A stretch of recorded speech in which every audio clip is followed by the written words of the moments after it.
Welcome to Monday Night Live.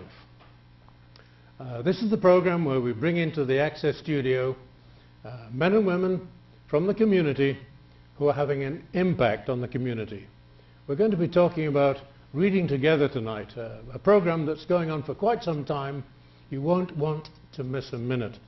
But before I introduce our first guest, as usual, I'd like to put one or two thoughts on the table for you to hold on to. I got introduced to Shakespeare at a ripe old age of 13. And I think I was nearly 14 when I played Bottom in Midsummer Night's Dream. Now I've read Bloom, and I know that Bottom was one of the most complex characters that Shakespeare ever wrote. But I don't think I played it in a complicated way. At 13, 14, you really can't do that kind of thing. I went on to the production of Macbeth. Never had a starring role after Bottom. The Bottom was the peak at 13. I was the bloody sergeant in Macbeth. I went home and said to my mother, "I'm in the school play, Mother. I'm the bloody sergeant." And she washed my mouth out with soap before she realized it really was the name of a character in the play. If you don't believe me, get hold of a Shakespearean copy.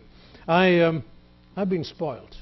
I was a student in London when Richard Burton was playing at the Old Vic. I remember his Coriolanus, where he died flat on his back in front of the curtain, blue eyes staring up at everybody swooning in the audience.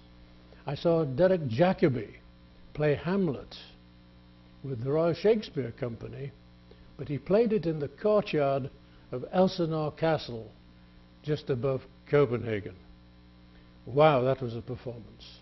So I'm Stratford, you know, I go up to Stratford in Canada, and I'm amazed by the quality of the acting up there. They do Shakespeare and other things very well. But despite all that, I think one of the things I've enjoyed most in the last few years was the movie, Shakespeare in Love. One or two people in town who are Shakespearean purists think I must be a peasant, but I thoroughly enjoyed Shakespeare in Love. Tom Stoppard, who I believe saved the movie, he moved in and brought his imagination and his use of words, and in that particular movie, everything that Shakespeare would have done was there. The playing to the groundlings, the making people laugh, making people cry. It was all in that play. It was really beautifully done. Yes, they used their imagination, they probably stretched the truth, but who knows what about Shakespeare. So Shakespeare in Love, I saw it only just a few nights ago. My favorite line in the whole film, there's a tavern scene. They're well into the Romeo and Juliet that they're rehearsing. I think it was called Romeo and Ethel, the Pirate's Daughter, something like that originally, but now it's going to be Romeo and Juliet, and they're getting to the point where it is going to be a go. And in this crowded tavern, and they're all happy and a team, and one of the serving ladies says to this big guy who plays the maid in the play, "What's this play about?" And he says, "Well, there's this maid." And I thought, isn't it wonderful? When we see a movie, we identify with one particular character. And when we read a book, I believe, we can see ourselves. If it's a book that's going to be around for a number of years, we can probably see ourselves in that book. We can identify with one of the characters. And that's what makes it so exciting, because we can use our imagination and we can be part of the story. Sometimes in a movie, sometimes in a book, sometimes at a stage show. That's part of the magic if you've chosen the right book. And this year the Reading Together team has chosen a truly outstanding book. And we're going to be talking quite a bit about that as the evening progresses. Enough from me. Let me introduce our first guest, Joan Hawxhurst. Joan, you are, let me read it out, programming specialist at the Kalamazoo Public Library and Reading Together coordinator. Yes. And you have been coordinating Reading Together for 5 years. From the beginning? Since the beginning. From the very beginning. Mm-hmm. So I normally ask people to tell us a little bit about themselves before we start, but we're going to have yourself and 2 other workers in the vineyard. So let's not go into too many of the personal details with 3 guests on the show. But tell us how you got into reading together. How did you get that job? Why did you take that job? Why have you held on to that job through 5 seasons? Well, I should start by saying that my heart really is in this program, because part of what makes me passionate is the idea of being able to bring the community together and to build relationships and to help people foster connections in the community. And what's been amazing to me since the very beginning of Reading Together is the power of a book, words on a printed page, to really help our community grapple with issues that are important and to build relationships.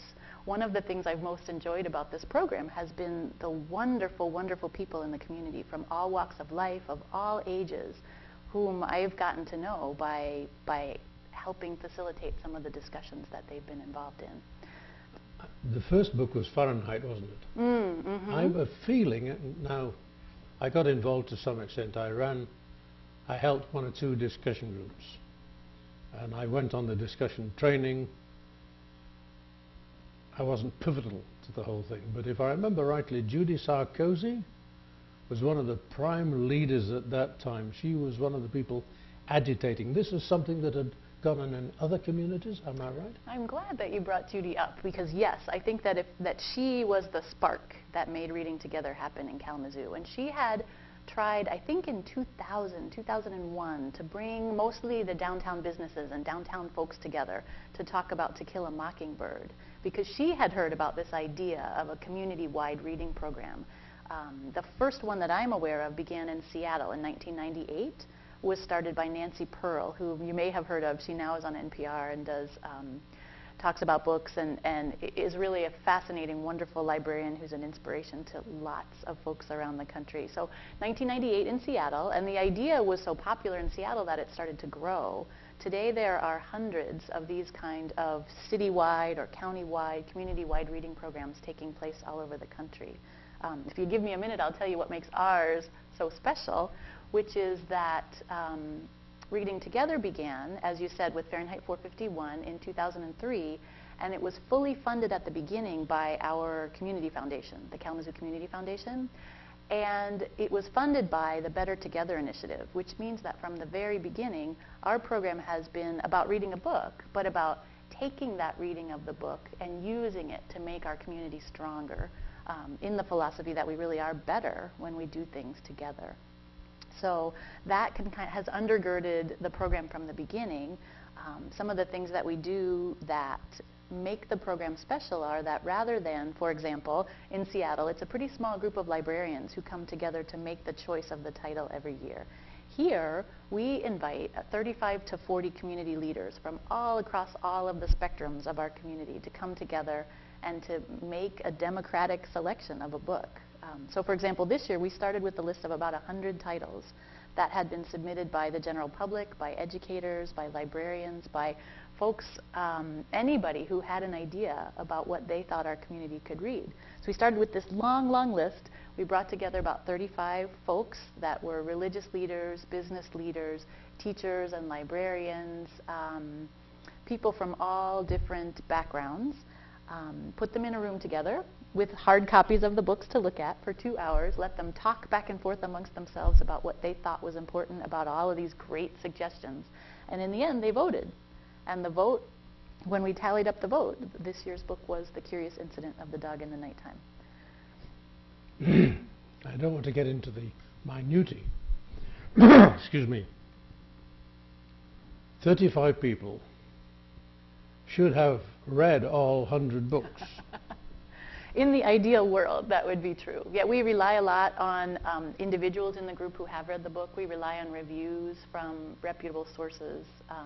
But there were folks in the room who had read all of the titles that we were talking about and could speak from their own experience. Librarians, perhaps. And teachers. Teachers, as you can imagine, are very well read. So it's up to me to convince you and you that this book that I really love meets all the criteria. And I have to tell you that that meeting is both one of the most exciting and the most nerve-wracking parts of my year. Because, you know, I'm giving to this group my future for the next 6 months because my job will then be to help implement the program. Yes. So I may have a favorite. They've chosen 35 people who get it down on you. Suppose you don't perform one year.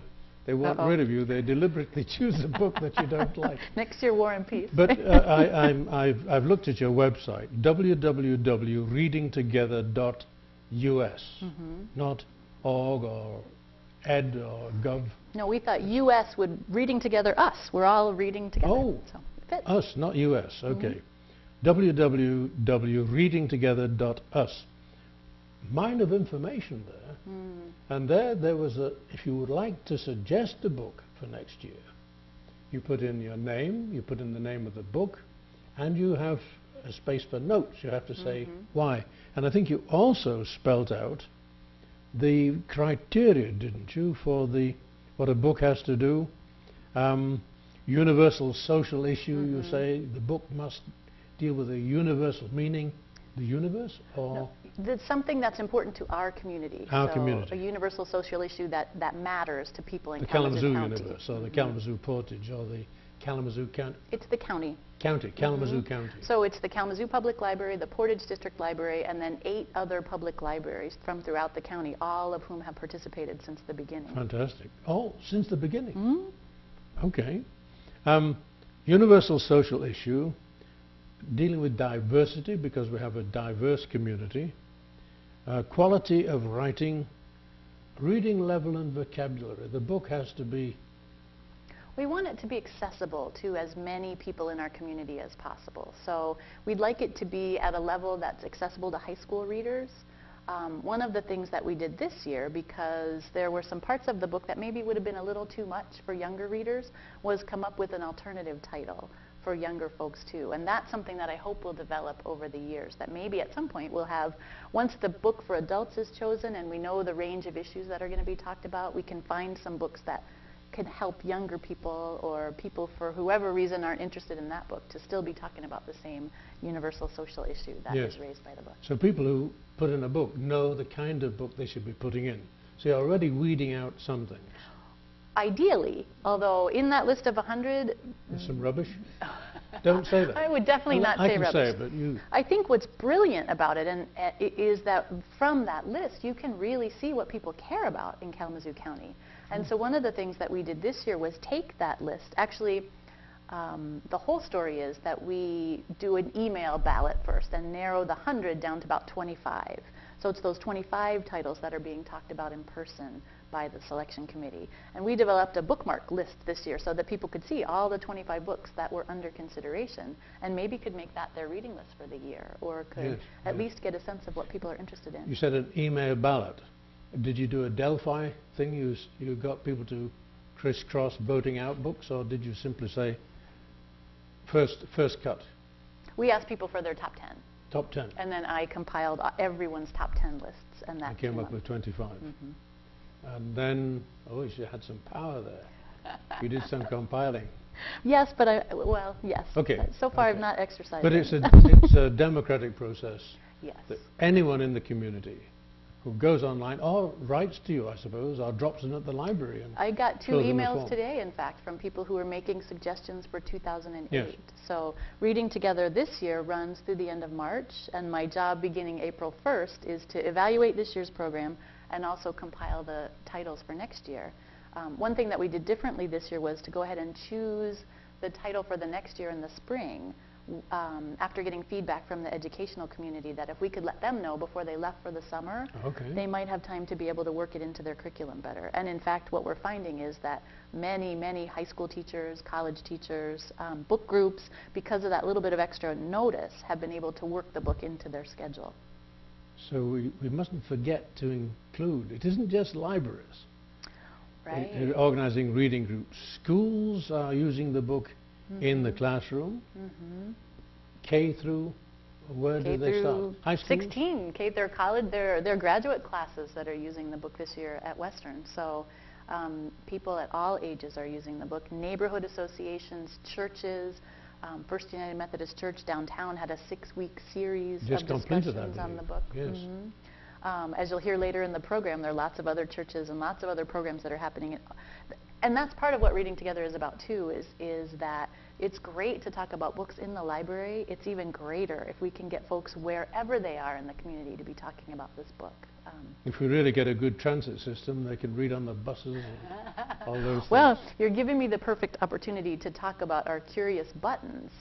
One of the neat things about our program is that everybody who checks out the book from any library in the county or buys it at any bookstore in the county should get a Curious Button. I have a complaint. Uh-oh. I checked this out from your library, and I only got my button tonight. You have it, though. Oh, right? I have it. I see, you didn't say they get it immediately. But then what happens is that when you're riding on the transit or when you're in the grocery line waiting for the checkout, you see someone else wearing this button. I saw somebody walking down the street in downtown Kalamazoo today and said, "You've got the button," and we started talking about the book. And so it kind of helps you know that there are people out there who would love to talk to you. And despite the fact that it's minus 12 degrees Fahrenheit, we're still standing in the street talking about the curious incident. We haven't mentioned the title, have we yet? The Curious Incident of the Dog in the Nighttime by Mark Haddon. He said that they went to a children's book publisher as well as to an adult book publisher, so there were 2 editions of this book. It's fascinating. When this book was first released in England, it was marketed to the teen audience. It was a teen title. And then when the American publisher decided to release it, they chose to make it an American title. I mean, I know that you've read the book and have lived in England and probably have lots of insight into why this might be appropriate for teens in England and be appropriate for adults here. But to me, what that says is that it really is one of those books that is accessible, that the language and the issues are ones that cross generations. Well, I mean, when I talked about Shakespeare in Love, I started with this book and then thought to Shakespeare in Love because can I tell a joke on? Yes, I can, can't I? It's your show. This was an English lady who wanted to write. She was a teacher, and she went down to the south of France, and she met Somerset Maugham, who was still alive and had published many novels. And she said, "Mr. Maugham, what is the secret of a best-selling book?" He said, "You need a plot, and you have to get the nobility into it. You have to get religion into it. You have to get sex into it, and you have to get mystery into it." So she came back and she said to her class, "I want you to write an essay, and I want you to include, religion, the nobility, sex, and mystery." And little Charlie at the back of the class was sitting with his arms folded after 5 minutes. I said, "Charlie, have you finished your essay?" "Yes." "Have you included everything?" "Yes." And he came up with a piece of paper, and it simply had one headline at the top. "My God, the Duchess, pregnant again. Who done it?" It was all there. In that one sentence, all those ingredients were there. And in this book, all the ingredients are there. I really don't know if the Queen's in here, but she's had a good run this year anyway for the Oscars. But there's mystery there. It's a good yarn, isn't it? It's a mystery story. Yes. You don't know until the end who done it. Right, and I hope we're not going to give that away to your audience this evening. Okay. We want to get them to read it. Right? There's no barrier. You could kick me under the table if I tried to do that. We're joking, and this is but it's a fun subject as well as a serious subject. Right. What are your aims with Reading Together? In one sentence. Ooh, in one sentence. Reading Together is about building bridges in the community using the common vocabulary of people who've read the same book and can talk about it from their individual experiences. I do believe that people get to know each other better through reading a book and then talking about it, because what you take away from it could be completely different from what I take away from it. And neither one of us is right or wrong, but we can understand each other a little bit. I've been married for years. I'm always wrong. I mean, I know the name of the game. But I'll come to your meeting, because I would be right if I came to one of your books. Everybody's right. That would be nice. Has there been, you're building bridges. You want people to take a book that deals with an issue that is widespread, not just a very narrow thing. And you want them to look at diversity. Is there a common theme? You've had how many books now? 5? 1, 2, 3, 4. 4 books so far. This is the fifth book. Mm-hmm. You did Fahrenheit 451. That was really about Big Brother is watching you, how we've got control over the people. Censorship and individual Censorship and individual freedom. Nickeled and Dimed was about working hard jobs and not getting any appreciation. Right. Working at minimum wage jobs and whether or not one can make ends meet. And they've increased the minimum wage, so you did have results. You could possibly attribute that. This is your program. Let's go for it. Color of Water. Is the memoir of someone who was raised in an interracial family, so looking at how we identify ourselves and how other people identify us in our society. And Things They Carried, that was about Vietnam? Yes, a platoon of American soldiers in Vietnam. Powerful, powerful stories were heard last year for the first time from folks who served in Vietnam and had always felt like the community didn't want to hear about what had happened. So I think people tell me that last year was a particularly healing experience, because when I saw veterans of Vietnam sitting down with peace activists and talking from their very different perspectives about the war that we're engaged in currently, and understanding each other and respecting each other, that was when I knew that what we were doing really was making a difference. So all these books put a human face on the issues, don't they? This isn't high theory stuff. When you talk about the book has to have the right vocabulary, I think not just in short words and powerful words, but words that describe real situations and people, tangible things. It's not theory. It's not anybody proving something. They're all telling stories, aren't they? Exactly. About people. Exactly. We can identify with them. And it's really powerful how when two people read this book, that what they end up talking to each other is the stories that are evoked out of their own lives for that book. Yes. And we find that once we get under the skin, we're all different and we're all the same. Wow. Results. Could I ask you about results? You do, at the end of how long does the program last? It's a 3-month program? It's about 6 weeks. It's already been going since the beginning of... Mid-February. Yeah, mid-February through the end of March. The Methodist Church... Oh, they jumped the gun and started early. Ah, naughty, naughty. The Reverend Doug Vernon jumped the gun. I shall tell him that. They have such a busy schedule that they could just only fit it in before Lent. So let's start from, when did they start? They started early mid-January. Okay, so from early mid-January, and when is the whistle blown? End of March.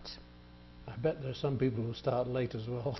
Yes, that happens every year. And you know, I certainly am excited that people want to keep talking about the book. I mean, one of the results is that I hear that reading groups are reading the book from 2 years ago now and still talking about it. Yes, so I could ask you. I could ask Marsha when she joins us. Obviously, right now, this book is available in all the libraries. When I went into the Kalamazoo Public Library, must have been 10 copies on the desk. You didn't even have to go to the racks. And right now, it's a hot book because you're encouraging people here today. We should say that, shouldn't we? We should say, folk out there, go to the public library, get hold of The Curious Incident of the Dog in the Nighttime. It's a wonderful red book with an upside-down dog in it. We're not going to tell them how it starts either, are we? We might have to let them know. Okay. Yeah. An upside-down dog on the front, which is how it starts. It's available. You bought lots of copies at the library. My guess is, Marsha will say, the Portage Library also is well stocked. And Galesburg and Richland and Vicksburg and everybody in the county has copies of it. So right now it's going out like hotcakes. From your previous experience, have you noticed a run over? People don't get to join a group, don't discuss it during the 6-month period that it's going on, but they do come in. there's a rollover. One of the things that I've noticed is that we chose the period of February and March because it's sort of in between the holidays and when people want to be outside and get busy with physical activities outdoors again. So it's kind of an ideal little spot for a lot of people. But then there's a whole group of people who decide, well, Kalamazoo isn't where I want to be during that snowy midwinter time. And so a lot of folks who are snowbirds then come back in April and end up talking about the book then and on into the summer.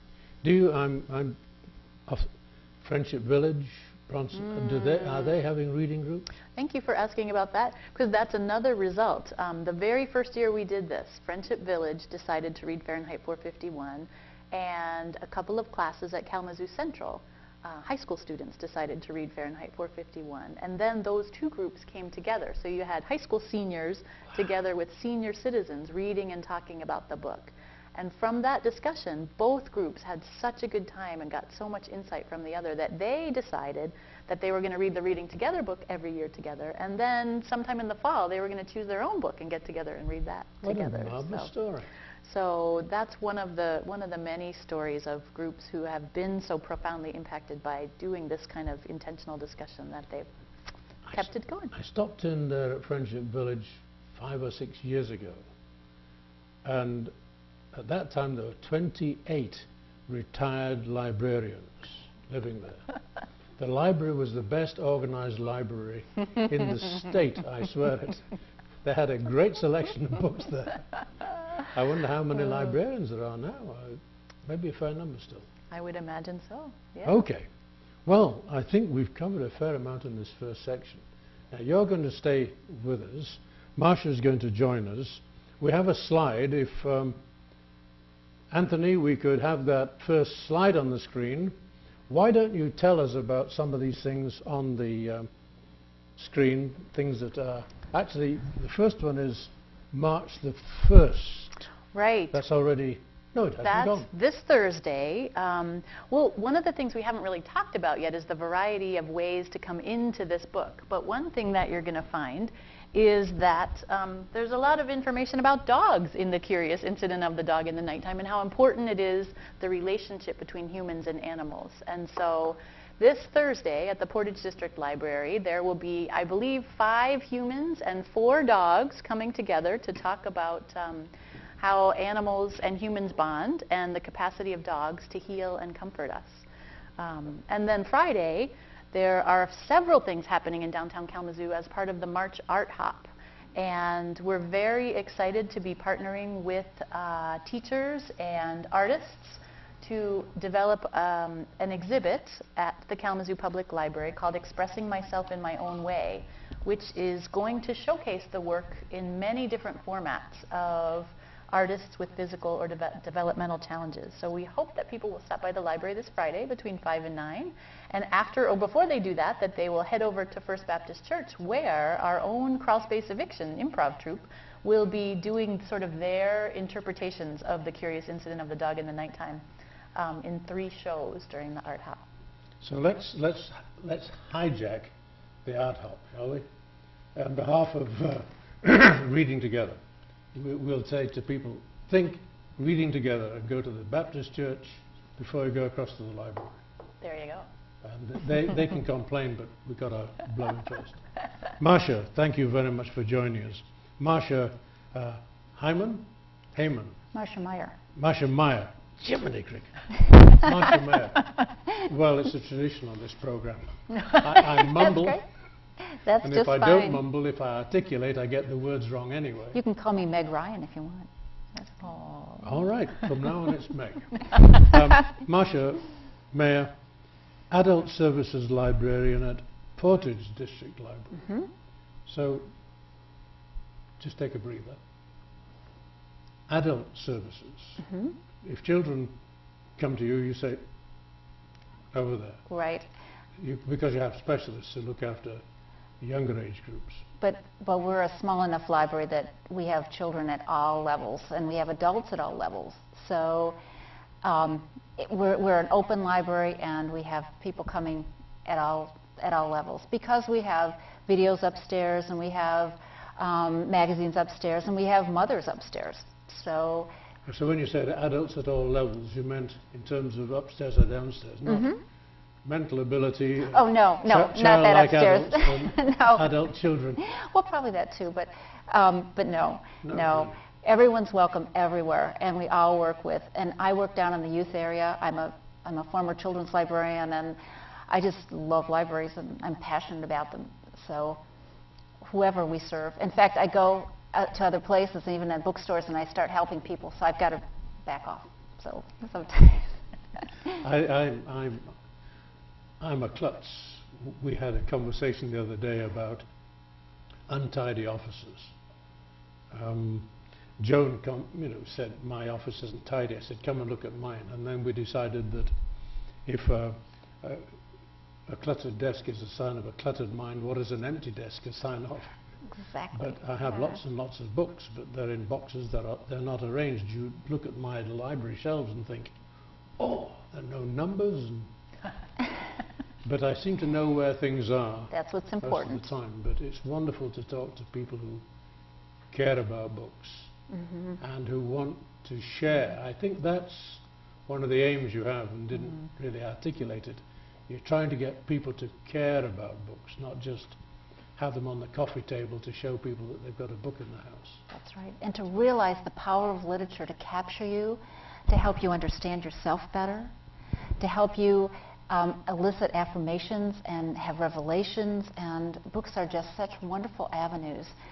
They're places to go when you need a place to go, in your mind, in your imagination. They're just wonderful vehicles, as we have found with these. And they are, as Joan has said, wonderful bridges. People come together. We have book discussions all the time at the library where people don't know each other and sit opposite each other, and as we start talking, they start coming together because they find commonality in the book. They find inspirations, and they find ways that they are alike and they are different, but they find a way to communicate. And almost always it resonates afterwards, and we can't get people out of the library. So I have to start earlier and earlier and earlier. Yes, so yes. I find this on the stage as well. I said this a couple of weeks ago. We were talking to Ben Zalman from the Civic and Gwen Rasman, who was on the stage in London when I was a college student, and now she's involved with the Civic, and we had fun. But we were saying, go to a big proscenium arch. If you watch the television, we make you focus on one person, but when the stage is there, you see all the other people. You think, what are they doing in that corner while these two are talking? And the same thing happens with the book. You can use your imagination. This book is very cleanly written. It's precise. So the characters, apart from the narrator, as far as I'm concerned, are not padded out. But that you can do. You can say, well, that woman left her husband. And I can identify with that, you know. I'm an aggrieved husband, or whatever. So it does let your imagination fill out the corners. And it's good for the brain, instead of just sitting there and letting things come at you. We could talk about all kinds of things. One of the biggest compliments that I have heard someone say about this book was from someone who doesn't read books. You know, I've had 2 or 3 people come to me this year and say, you know, I don't really read books, but this one was great, and I read it all the way through in a weekend, and I couldn't put it down, and I really identified with the character. So yes. That's another way that we know when a winner has been chosen. Well, it's well written, and this man teaches. He studied English at Oxford. My wife thinks that's the only university in the whole world. I don't agree, but there you are. But it's still a pretty good place to study literature and English. And he's teaching, I think, creative writing, isn't he, at Oxford now? Mark Haddon? So this man it's not a first shot. He's written, and he's clean prose, and it's there. But he's done a Shakespeare. He's got all the elements you need in a good yarn. So I can imagine people not being able to put it down.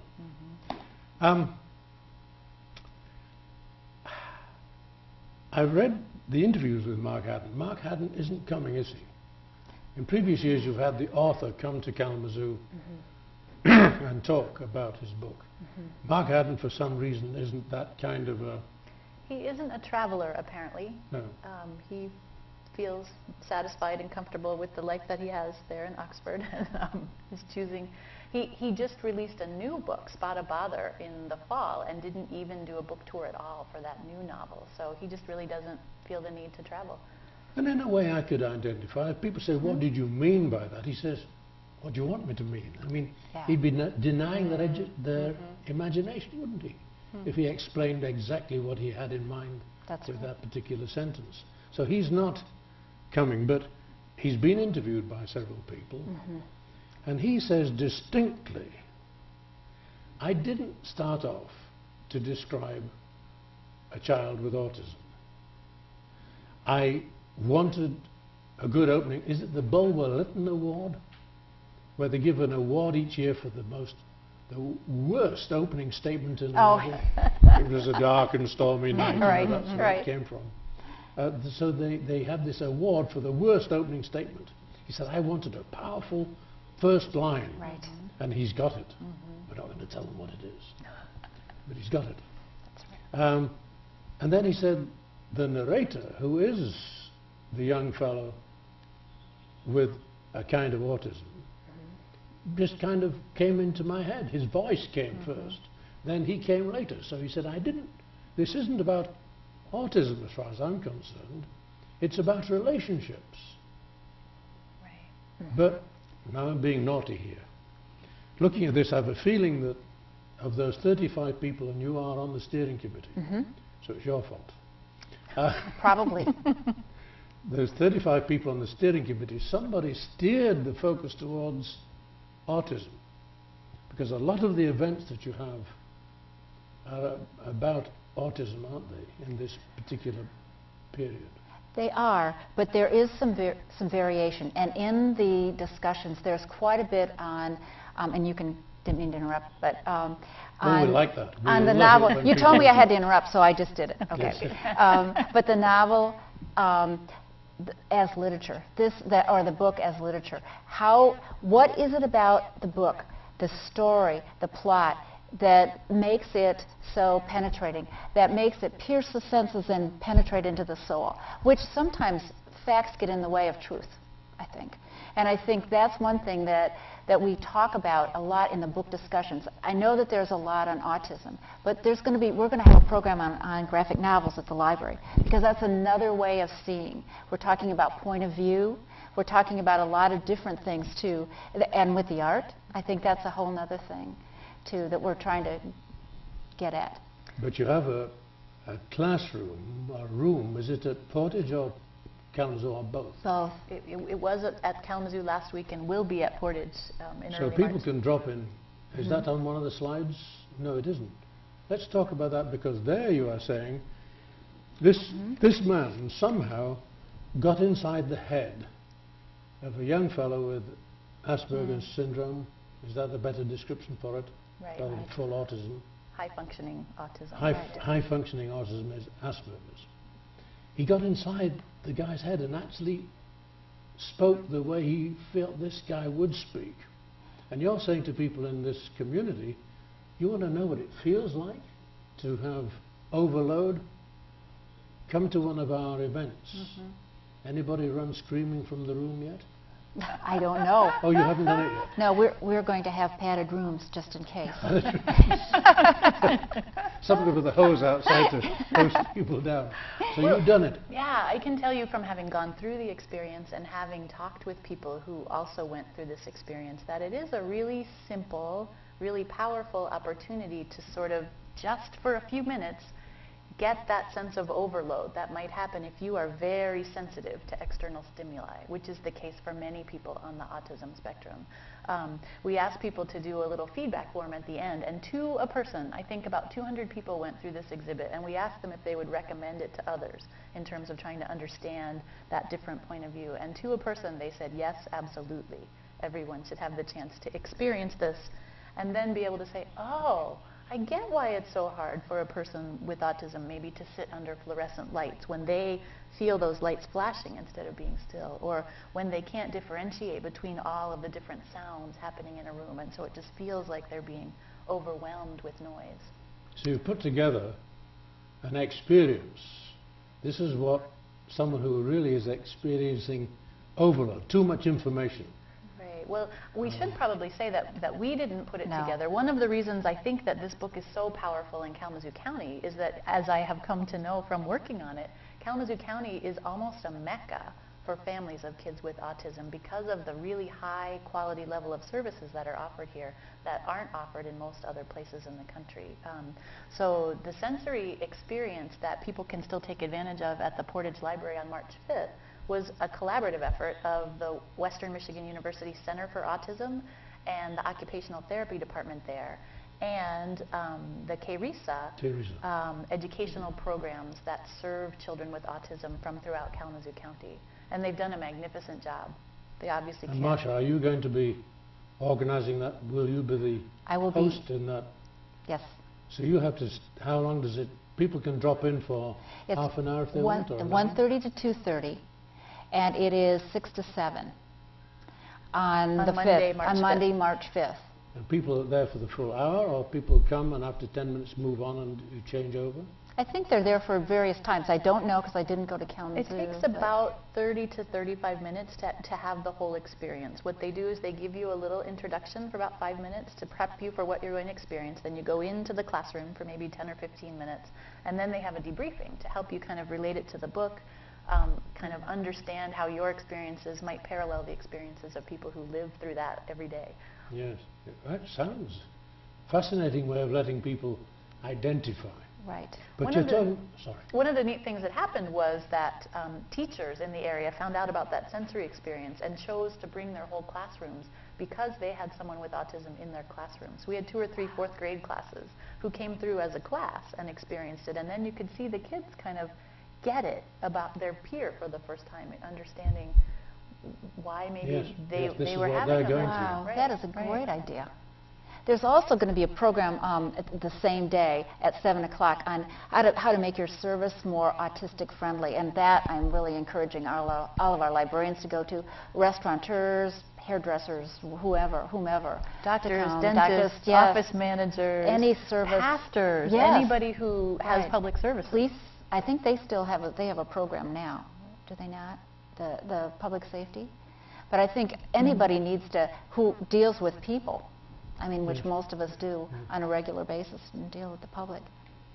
One thing, remember a few years ago, the talk was all about emotional intelligence Yeah. and how we have these amygdala that store up all kinds of memories over the years, and when we meet somebody, we make a kind of instant judgment. We run through all our experience. Do I get along with this kind of person? And this is the seat of the emotions. And as I understand it, people who suffer from autism and learn not to suffer from it, people who live with autism, that's one of the problems. They miss the emotional signals. So if I say to you, well, you have children. I do. You have children. And you say to, name one of them. Sarah. Sarah. Sarah, you are going to bed sometime, aren't you? Or, Sarah, you will be in by 10 o'clock tonight, won't you? And Sarah says, yeah. And you think, that wasn't a yes. That tone of voice. And I think sometimes people who live with autism miss out on some of those emotional things. And this young fellow, Chris, we're allowed to call him Chris. It's not giving the game away. The narrator of this story is Chris, this young fellow, who's a mathematical whiz, but he's not got all the feedback he needs. It isn't just overload, he's missing some information. And he gets all these clues, but he usually gets them wrong, doesn't he? Which adds to the tension in the book. It's very clever. They show you even, the book, one of the great things about it is that it's full of little diagrams and pictures that Christopher draws. And one of them is him trying to draw all the different ways that a face can look. Faces. The happy face, the sad face, the mad face. And he does have to kind of run through and try to match up individual human faces with those pictures that he's drawn. And sometimes they match, but most of the time they don't. No, he's not got all the cards he needs to make solid decisions all the time. Well, we have to move on to another segment. If we could have that next slide. Before we take the slide, is there something you wanted to say and I haven't allowed you to say it? I just want to say that I hope that people can approach this book as literature and get out what it isn't just about autism, it isn't just about stress in the family. It's a wonderful, wonderful story, which you have brought up. And I think that if you can have the opportunity to come and hear a discussion, it broadens it greatly. Or some event, instead of reading it in isolation. I think it really, really helps to discuss it with other people. So, and I so appreciate having the opportunity to Oh, be I'm here. delighted. I mean, this program is about getting out information on good things happening in the community that people might miss. And it would be bad if people didn't realize in July they say, oh, there was a program called Reading Together. Absolutely. Why didn't we hear about it? So we thoroughly enjoy getting your message out. Great. And it's a worthwhile message. Thank you. Oh, no, thank you. Let's have that next slide, Anthony, if we could, because that will give us a chance to talk about some of the other events that are coming along. And Joan, if you wouldn't mind doing the honors again. Readers, Theatre, Proof. Okay. Well, this will certainly let people know some of the diverse issues that are raised by the book, because in the list of events on the slide here, the first one is a reading of the play Proof, which is about a mathematical theorem and uncertainty and love, and it sort of highlights that part of the book which is about Christopher's mathematical genius and how complicated understanding math can be. And that's going to be Tuesday, March 6th at the Kalamazoo Public Library, and we're very excited to be hosting the Whole Art Theater players for that event. Then we will be screening the film Mozart and the Whale, which is a drama based on the real-life love story between Jerry Newport and his wife Mary, both of whom are adults who have Asperger's syndrome. And we're very excited that Jerry Newport, the author and activist, will be joining us to talk about that movie afterwards. So the subject of the movie will be here with us in Kalamazoo on Sunday, March 11th to talk about that. And then again, to highlight the math angle, we are bringing in Edward Berger, who was the 2006 Reader's Digest Math Teacher of the Year. He is a fascinating, fabulous public speaker. He also has done contract work for Jay Leno, so he's fun and funny. And he's going to come and talk about the theories in his book, Coincidence is Chaos and all that math jazz. We would love to have math phobics and math lovers with us that evening. And we are very grateful for the support of Pfizer in bringing him here. And I could tell you about how that happened if it would be of interest to you. But he'll be at Chenery on Monday, March 12th. Yeah, we're back on television, so tell us how it happened with Pfizer. Well, it's really one of the great things about Reading Together is, again, those connections that happen in the community. So I was made aware of an adult here in Kalamazoo who has Asperger's syndrome and asked him to be on our steering committee, so to help us make decisions about programming this year. He said yes. He happens to be employed by Pfizer, so he began the process of asking about doing Reading Together programming there at Pfizer. And it turns out that many people who have high-functioning autism, because of some of the strengths that they have, they're very good at math, they're very good at rational, careful thinking.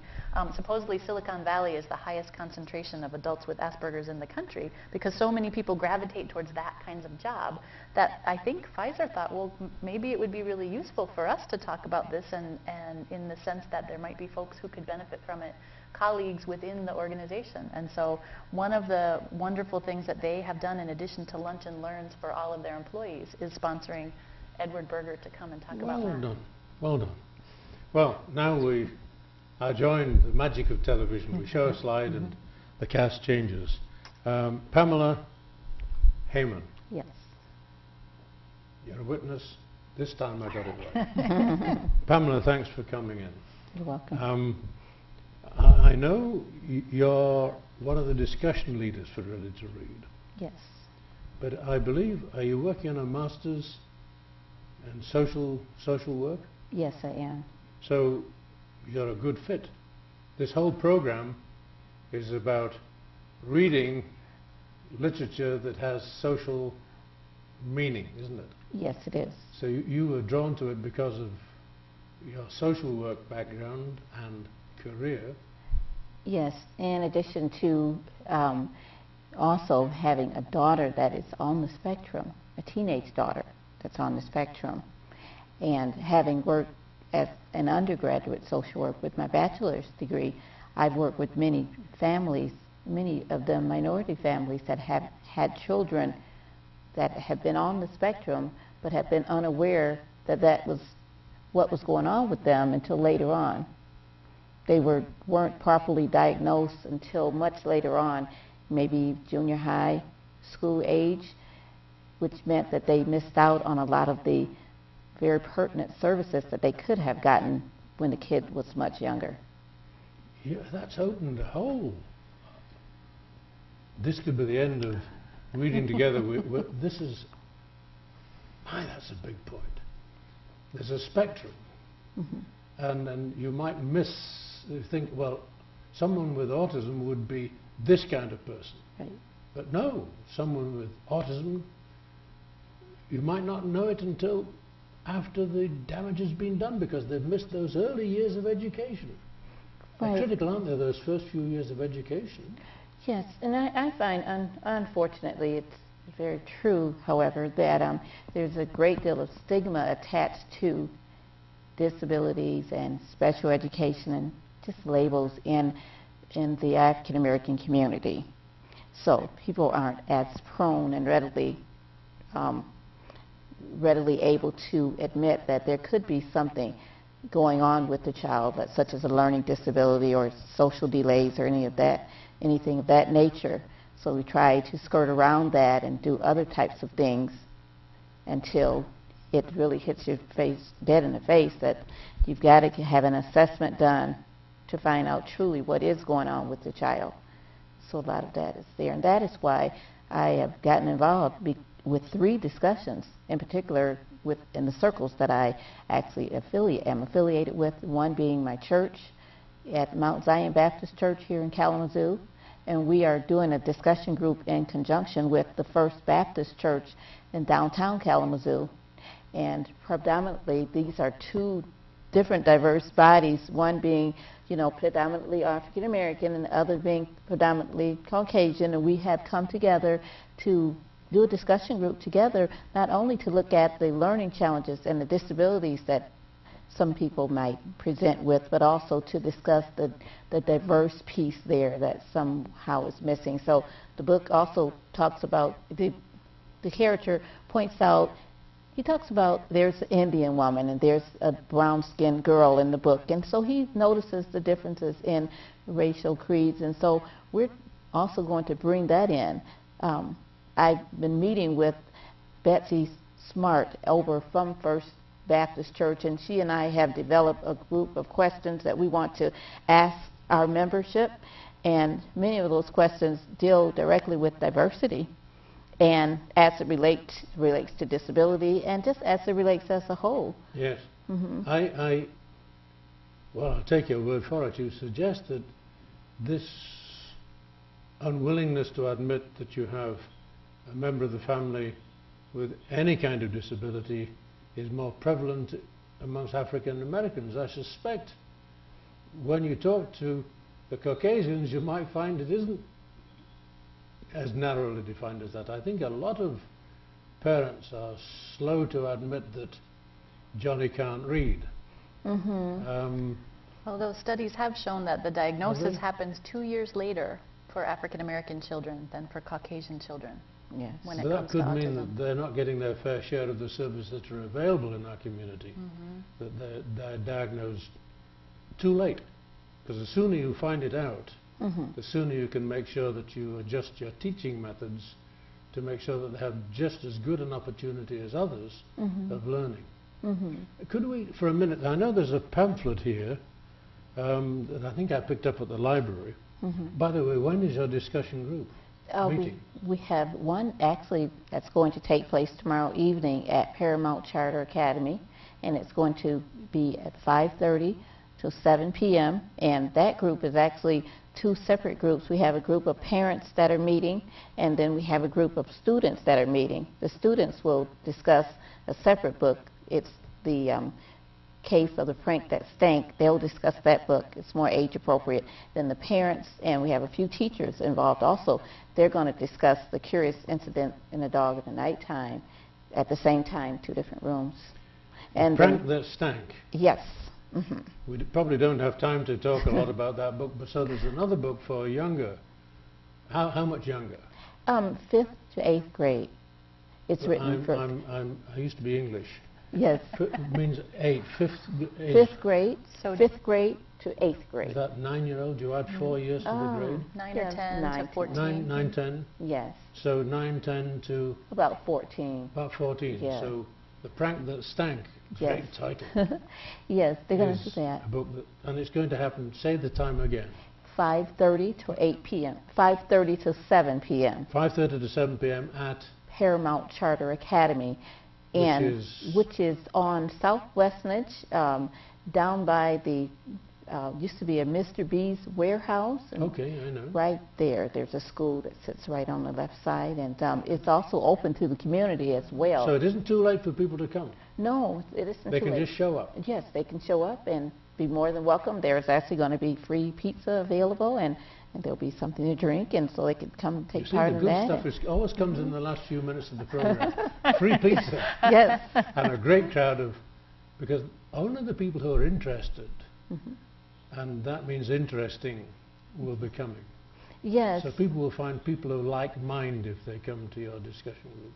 Yes, they will, and I was just quite taken by the principals and the assistant principal there, their response when I asked if we could do the discussion group at the school. They were just so open to this and very receptive, and many of the parents, many of the students really took advantage of this and have. And they're very excited about taking part in it. Well, I'm getting excited, and I've only heard about it tonight. We should mention the website again. I think we've been flashing up the telephone number of the Kalamazoo Library and the Portage Library. Website www.readingtogether.us, US. Because that's a mine. We can't cover all the events in just an hour on this program. But if you go to the website, you can actually search and get all the times and places. And it's a very useful website. I hope people will go to it.